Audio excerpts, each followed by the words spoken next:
out there with the OTAs? It's been great. Got a great group to work with. Love coming to work every day. Love the coaching staff. We're all connected, and we got a bunch of players that love to work hard and have fun. And when you do that and you love football, every day is good. What have you learned from the new guys to this point that stands out? From the new guys, what have you learned? Sure.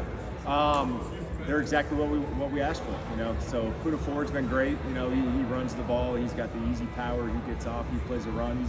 He's probably a better rusher than we anticipated. Nathan Landman's been excellent with his communication on the second level. And we had heard great things about him from Atlanta. So we feel really good about everybody that's coming. Michael White left a really unique hole in the defense moving on, especially in some of those packages that you rolled out after the bye week.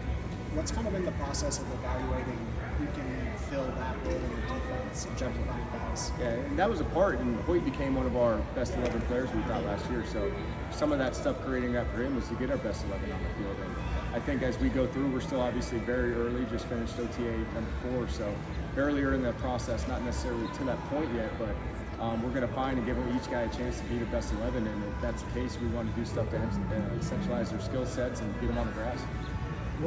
Obviously, Jared had a sensational rookie year. How do you challenge him to elevate the game?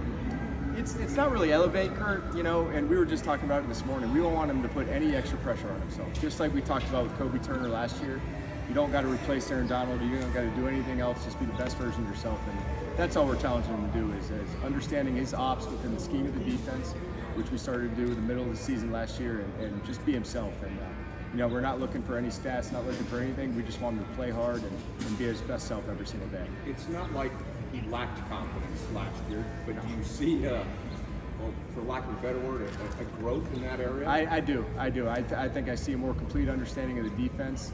When you watch his individual drills with Joe, he does an excellent job. He's playing fast all the time. You can tell he's really taking the techniques that Joe and Giff are really teaching him and applying them on the field. And I think things have slowed down for him a little bit, and he's playing really fast right now.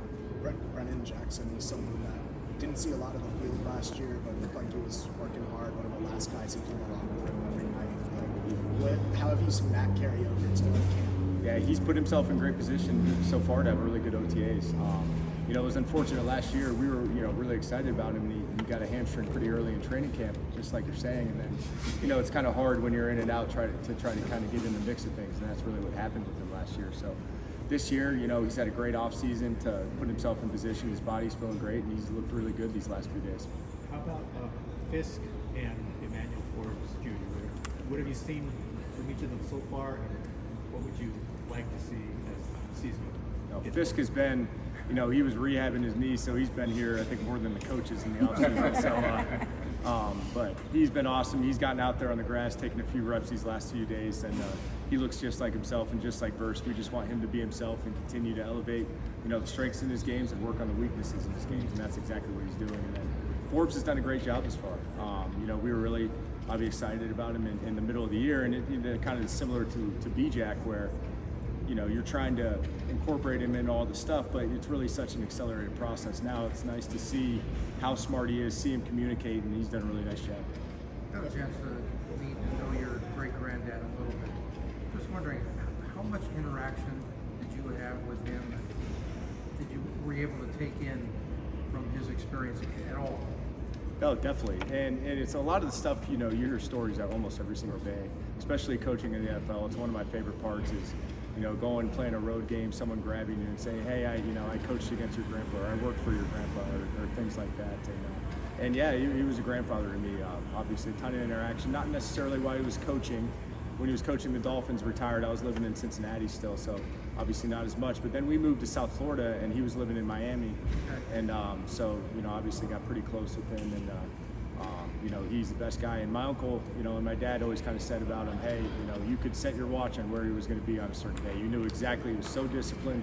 You knew exactly what he was going to be doing every single day. Anything specific that you learned, like from a coaching standpoint and all that, like he gave you some advice? Yeah, it's, the trust, get smart players and let them go play. And that's always the thing, is give them a good game plan and get out of the way. That's what we try to do. This is Akello's third season with the team, but first off-season program that he's gotten to participate in. Like, what do you feel like that can do for his It's everything, and he's always kind of been a leader, you know, in that room and a great communicator, especially at the cornerback position. And you know, it's been huge. Some of the little details, some of the little things that you might kind of miss when you add him mid-season like we did last year. So that's exactly what we're doing right now, and you know, it's great to have him around, and you know, we love having him. All right. Thanks, guys. Hey, Thanks, Chris. Coach.